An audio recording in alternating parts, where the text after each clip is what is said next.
पीले दांत वाली बहू। रंजना कभी ब्रश नहीं करती थी। उसे कितनी बार उसके माँ बाप ने डांटा, लेकिन उसका कोई असर उस पर होता ही नहीं था, जिस कारण से उसके दांत पीले पीले हो जाते हैं। शादी के बाद अरे बहू, वैसे तो तुझ में कोई कमी नहीं है, पर तेरे दांत इतने पीले कैसे हैं बेटा? कैसे मतलब?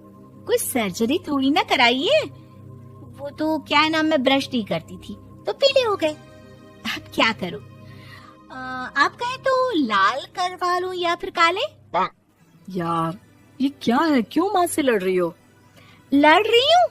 अरे मैं लड़ रही हूँ या ये बोल रही है कि दांत पीले हैं, पीले। अरे तपस्या थोड़ी ना की है इन्हें पीले करने के लिए। बकायदा ब्रश नहीं किया है 20 साल तक, तब जाकर। छी, कैसी बात कर रही हो? ये उस वक्त तो पीले नहीं थे जब हम लोग तुम्हें देखने आए थे। अरे तब साफ करवा लिया होगा डेंटिस्ट के पास जाकर। अब देखो कैसे पीले पीले लग रहे हैं।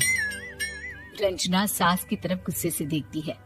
फिर शुरू हो गई पीले पीले पीले। अरे पीले तो तब भी थे जब मेरे हाथ का रसगुल्ला उड़ा उड़ा कर खा रही थी और बोल रही थी, लड़की नहीं गुणों का खजाना दे रहे भाई साहब आप। खैर, अब वो लोग करते भी तो क्या करते, पीले दांत वाली बहू पल्ले पड़ी थी तो झेलना तो था ही। एक दिन कीर्तन में रंजना गाना गा रही थी। अरे कमला बहन, माँ का द्वार है, यहाँ तो सब शुद्ध होकर आते हैं, फिर अपनी बहू को ब्रश भी नहीं करवाती तुम। दूर से पीले पीले दांत भक्ति में बाधा उत्पन्न कर रहे हैं। अरे कोई 2 साल की बच्ची थोड़ी ना लेकर आई हूँ मैं बहू बनाकर। अच्छी खासी लड़की है, अरे कैसे करवाऊं ब्रश? ये तो उसे खुद करना चाहिए ना। अब माँ बाप तो इसके जैसे तैसे निपटा दिए, ये नहीं सोचा कि सास कैसे संभालेगी।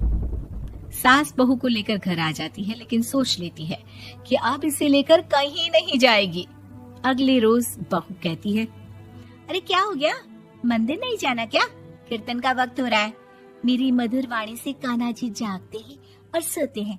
आप तो जानती है ना उनकी भक्ति में कितना मन लगता है मेरा। वो क्या है ना, तबीयत ठीक नहीं लग रही है मेरी, आराम करूंगी मैं। तबीयत ठीक नहीं लग रही? अभी तो मिथुन के गाने पर नाच रही थी आप, और अब बोल रही है कि तबीयत ठीक नहीं लग रही। अरे भक्ति में मन लगा लो सासू माँ, ऊपर जाना है, क्या मुंह दिखाओगी आप? हाँ? सास को बहू की बात पर गुस्सा आ जाता है। मैं क्या मुंह दिखाऊंगी, इसकी चिंता तो ना कर, समझी?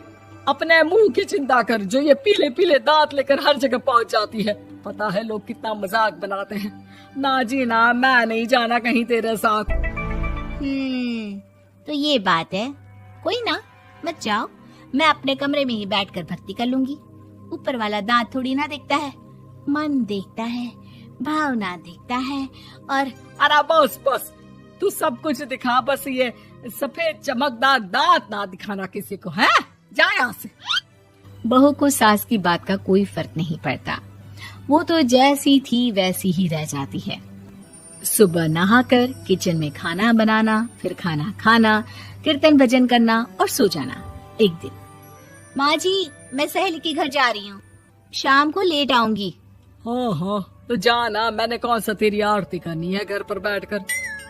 रंजना सहेली के घर जाती है, जहाँ वो पार्टी में जाने की तैयारी कर रही होती है। अरे शिखा, कहाँ जाने की तैयारी कर रही है? मैं गलत वक्त पर आ गई क्या? अरे नहीं यार, उल्टा सही वक्त पर आ गया। मैंने ये साड़ी और ज्वेलरी निकाली है यार, शाम को इनके ऑफिस की एक पार्टी में जाना है। बताना कैसा लग रहा है ये सब? नहीं यार, इस ड्रेस के साथ तो वो वाली ज्वेलरी अच्छी लगेगी। हाँ हाँ सही बोल रही है, मैंने ध्यान ही नहीं दिया। वैसे तो हमेशा से मस्त फैशन सेंस रखती है। तो बड़ा जाती होगी ना पति के साथ पार्टी में। रंजना कुछ नहीं बोलती, बस सोचती है कि यार काश ये बात सही हो जाती, पर मैं क्यों नहीं जाती पार्टी में? क्या इन लोगों की कोई पार्टी होती नहीं होगी? रंजना घर आती है और रात में पति से सवाल करती है, एक बात बताइए, आप मुझे किसी पार्टी में क्यों नहीं ले जाते? क्या आपकी यहाँ ऑफिस में पार्टी नहीं होती? पति बेचारा क्या कहता कि दांत पीले हैं तुम्हारे इसलिए। अरे कोई पार्टी होती नहीं हम लोगों के ऑफिस में, तो कहाँ से लेकर जाऊं? और मार्केट, मॉल, कहीं वीकेंड घूमना, कहीं तो। अरे यार सारे हफ्ते में एक छुट्टी मिलती है, तो सोचता हूँ कि आराम ही कर लूं। क्यों? रंजना मन मार के रह जाती है। पहले कभी सास के साथ मंदिर जाया करती थी, लेकिन वो भी सास ने ले जाना बंद कर दिया। घर बैठी बैठी रंजना बोर हो जाती है। तभी उसे आइडिया आता है और वो मायके जाने का सोचती है। सासू माँ, 2 दिनों के लिए मम्मी के घर जा रही हूँ। अच्छा ठीक है, आराम से जा। और हाँ, माँ से कुछ अच्छी आदत सीख कर आना कि कैसे शरीर के हर भाग की तरह दांतों की सफाई भी जरूरी होती है, समझी? शुरू हो गई ना आप। वो लोग आपकी तरह नहीं है कि छोटी छोटी बात का बतंगड़ बना दे। उन लोगों के लिए मैं मायने रखती हूँ, ना कि मेरे पीले पीले दांत। रंजना माँ को बिना बताए उन लोगों को सरप्राइज देती है, लेकिन जैसे ही वो दरवाजे पर पहुंचती है, अंदर देखती है कि घर वाले कहीं जा रहे होते हैं। अब माँ, काश रंजना दीदी के दांतों वाली प्रॉब्लम नहीं होती, तो वो भी हम लोगों के साथ चलती ना बुआ जी की बेटी की शादी में। हाँ बेटा, लेकिन अब उसे कौन समझाए कि उसको उसके पीले दांत नहीं दिखते, लेकिन उसके आसपास के लोगों को कितना एम्बैरेसिंग फील कराते हैं। मुझे तो कितनी बार उसके स्कूल की टीचर ने शिकायत की कि उसके साथ कोई लड़की बैठना भी नहीं चाहती, और ना ही कॉलेज में कोई उससे बात करना चाहता था। लेकिन पता नहीं क्यों उसे ये बात समझ में ही नहीं आती। कोई कमी नहीं है उस लड़की में, बस यही कि दांत पीले हैं। वो तो भला हो जीजा जी और उनकी माँ का, जो दीदी को जैसी है वैसे ही रखा हुआ है। रंजना को अपने घर वालों की बात सुनकर बहुत दुख होता है। वो सोचती है कि वो क्या करे, लेकिन फिर वो सीधा डेंटिस्ट के पास जाती है, अपने दांत चमकाती है और कसम खाती है कि वो रोज ब्रश करेगी। अरे क्या हो गया? तुम तो 2 दिनों के लिए गई थी ना, पर कोई ना, अच्छा है, चलो आ गई तो। रंजना सास के सामने आकर खड़ी हो जाती है और पूरी स्माइल करती है, उसके चमकदार दांतों को दिखाती हुई। हैं? चले मंदिर। माँ, मुझे माफ कर दीजिए, मैंने आप लोगों को बहुत एम्बैरेसिंग फील करवाया। मैं आज से रोज ब्रश करूंगी।